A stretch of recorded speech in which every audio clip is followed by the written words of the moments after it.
Well guys, तो finally forbidden door का fall out dynamite over हो चुका है। और गाइज, इस वीडियो के अंदर हम फॉरबिडन डोर के आज हुए फॉल आउट डायनामाइट का रिव्यू करेंगे। और गाइज, मैं आपको डिटेल में बताने वाला हूं कि आज AEW के डायनामाइट शो के ऊपर क्या हुआ क्रिस जेरिको के पेन मेकर कैरेक्टर के रिटर्न होने के बाद।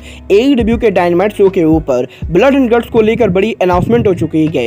AEW के डायनामाइट शो के ऊपर जॉन मॉक्सली और तोमोहिरो इशी के बीच में ब्रूटल मैच हुआ। और गाइज, इसके साथ साथ आज डायनामाइट के ऊपर हमें और काफी कुछ बड़ी चीजें देखने को मिली। तो गाइज, इसीलिए अगर आपको जानना है कि फॉरबिडन डोर के आफ्टर डायनामाइट पर क्या हुआ, तो गाइज इस वीडियो को एंड तक जरूर देखना। वेल गाइज, बात करें यहाँ पर डायनामाइट के ओपनिंग की, तो गाइज आज AEW डायनामाइट के ओपनिंग के ऊपर ही जॉन मॉक्सली और तोमोहिरो इशी के बीच में हमें back and fourth brutal match देखने को मिला। जहां पर 20 मिनट के आज इस ब्रूटल मैच के अंदर हमें गोस्ट स्टाइल, पाइल ड्राइवर, लैरिएट और किंग कॉन्ग लैरिएट जैसे मूव देखने को मिले। और गाइज, इस मैच के दौरान एक टाइम पर मॉक्सली और तोमोहिरो इशी दोनों लगभग कोलैप्स हो जाते गए, जहां पर जॉन मॉक्सली बस्टेड ओपन भी होते गए। तो गाइज, वहीं एक टाइम पर इस मैच के अंदर क्लॉडियो कोस्टांगली और व्हीलर यूता इंटरफियर करने की कोशिश करते गए, but guys Eddie Kingston ring side area पर आके क्लॉडियो को इंटरफियर करने से रोक देते गए। जिसके बाद के फाइनली मैच के एंडिंग के ऊपर जॉन मॉक्सली के फिनिशर डेथ राइडर के साथ जॉन मॉक्सली इस मैच को नीट एंड क्लियर जाते।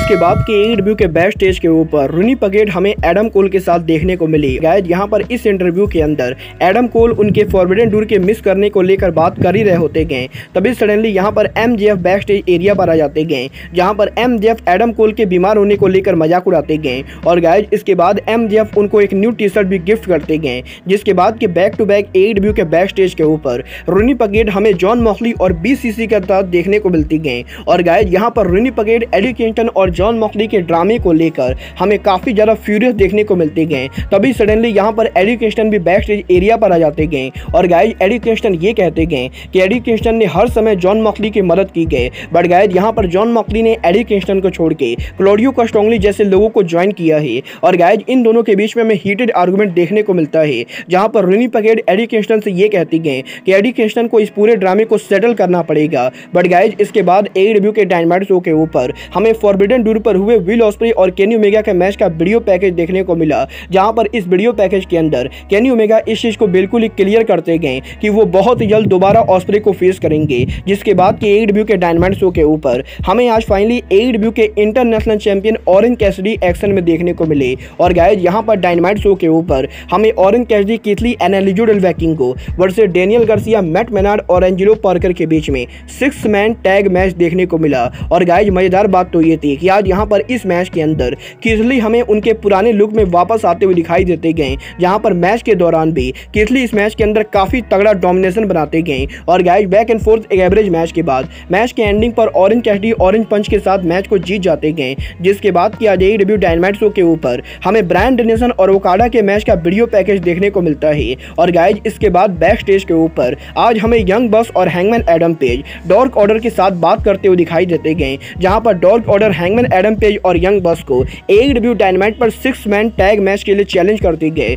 और गाइज, डार्क ऑर्डर ये कहते गए कि डार्क ऑर्डर ने हैंगमैन एडम पेज की हर समय मदद की गई, but guys hangman Adam page ने डार्क ऑर्डर को छोड़ के एलीट को ज्वाइन किया है। और गाइज, इसीलिए डायनामाइट के ऊपर आज वो हैंगमैन एडम पेज और एलीट को फेस करना चाहते गए। जिसके बाद की AEW के बैक स्टेज के ऊपर बैक टू बैक हमें रूनी पगेट, क्रिस जेरिको और सैमी गुएरा के साथ देखने को मिली, जहां पर जेरिको ये कहते गए कि स्टिंग ने भले ही नॉर्मल जेरिको को बीट किया होगा, बट गाइज आज डायनामाइट के ऊपर क्रिस जेरिको उनका विशियस कैरेक्टर पेन मेकर ला रहे गए। और गाइज, पेन मेकर को हराना मुश्किल ही नहीं बल्कि नामुमकिन है। जिसके बाद की AEW के डायनामाइट शो के ऊपर हमें finally hangman Adam page, young बस वर्सेस डार्क ऑर्डर के बीच में 6 मैन टैग मैच देखने को मिला, जहां पर बैक एंड फोर्थ काफी एवरेज मैच के बाद मैच के एंडिंग के ऊपर हैंगमैन एडम पेज और यंग बस बॉक्स आउट लैरिएट के साथ इस मैच को जीत जाते गए। बट गाइज, यहाँ पर मैच के तुरंत ओवर होने के बाद भी BCC यहाँ पर हैंगमैन एडम पेज और यंग बस पर अटैक कर देती गए, जहां पर जॉन मॉक्सली स्क्रू ड्राइवर के साथ हैंगमैन एडम पेज के हेड पर अटैक करके हैंगमैन एडम पेज को बस्टेड ओपन कर देते गए।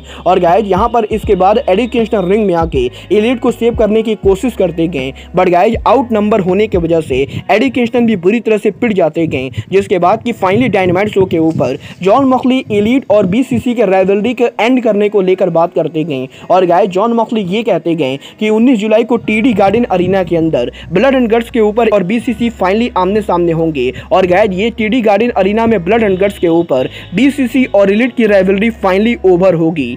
गाइस इसके बाद AEW के डायनामाइट शो के ऊपर हमें ओवन कप टूर्नामेंट का वीडियो पैकेज देखने को है, जिसके बाद की बैक स्टेज के ऊपर रॉड्रिक स्ट्रॉन्ग हमें एडम कोल के साथ देखने को मिलते गए। और गाइस रॉड्रिक स्ट्रॉन्ग ये कहते गए कि एडम कोल को MJF पर भरोसा नहीं करना चाहिए। और गाइस ये दोनों बात कर ही रहे होते गए, तभी सडनली MJF भी यहाँ पर आ जाते गए। और गाइस यहाँ पर MJF एडम कोल और रॉड्रिक स्ट्रॉन्ग के साथ उनके टीम बॉन्डिंग को लेकर बात करते गए, जिसके बाद की फाइनली AEW के डायनामाइट शो के ऊपर आज हमें पहली बार हील टर्न के बाद जंगल बॉय जैक पेरी देखने को मिले, जहां पर जंगल बॉय उनके हील टर्न के रीजन को एक्सप्लेन करते गए। और गाइस जंगल बॉय बेसिकली ये कहते गए कि उनके काफी ज्यादा मेहनत करने के बाद भी ना तो क्राउड जंगल बॉय को सपोर्ट करती गए और ना ही AEW का लॉकर रूम जंगल बॉय को सपोर्ट करता है। और गाइस इसीलिए जंगल बॉय ने हुक के ऊपर अटैक किया है, क्योंकि गाइस यहाँ पर हुक के पास जो टाइटल है वो टाइटल जंगल बॉय के पास होना चाहिए। और गाइस यहाँ पर हुक को जंगल बॉय मॉक कर रहे होते गए, तभी सडनली हुक अरीना में अराइव हो जाते गए, जिसके बाद कि जंगल बॉय बैक स्टेज एरिया पर भाग जाते गए। और गाइस इसके बाद बैक स्टेज के ऊपर हुक हमें जंगल बॉय को दौड़ाते हुए दिखाई देते गए, बट गाइस जंगल बॉय दौड़ के जाकर उनके कार में बैठकर भाग जाते गए। जिसके बाद की फाइनली AEW के डायनामाइट शो के ऊपर आज हमें रूबी सोहो एक्शन में देखने को मिली। और गाइस यहाँ पर डायनामाइट शो के ऊपर Ruby Soho independent wrestler Alexia Nicole को फेस करते गए, जहां पर मात्र 2 मिनट के अंदर मैच को डोमिनेट करने के बाद रूबी सोहो इस मैच को जीत जाते गए। और गाइस मैच के ओवर होने के बाद रूबी सोहो उनका प्रोमो कट करते गए, जहां पर रूबी सोहो ब्रिट बेकर को मॉक करते हुए ब्रिट बेकर के बीमार होने को लेकर बात करती गई। और गाइस यहां पर रूबी सोहो ये कहती गई कि इस हफ्ते भर ही ब्रिट बेकर ने बीमार होने के बहाने से AEW डायनामाइट पर मैच लड़ने से मना कर दिया है, बट गाइस अगले हफ्ते वो रूबी सोहो से नहीं बचेंगी। और गाइस अगले हफ्ते वो ब्रिट बेकर को उनकी औकात दिखाने वाली गए। बट गाइस इसके बाद AEW के बैक स्टेज के ऊपर हमें QTV का सेगमेंट देखने को मिला, जहां पर AEW के बैक स्टेज के ऊपर QT मार्शल और जॉनी टीवी AEW के अंदर हमें यहां पर हार्डी बॉयज को चैलेंज करते हुए दिखाई देते गए। जिसके बाद की फाइनली AEW के डायनामाइट शो के ऊपर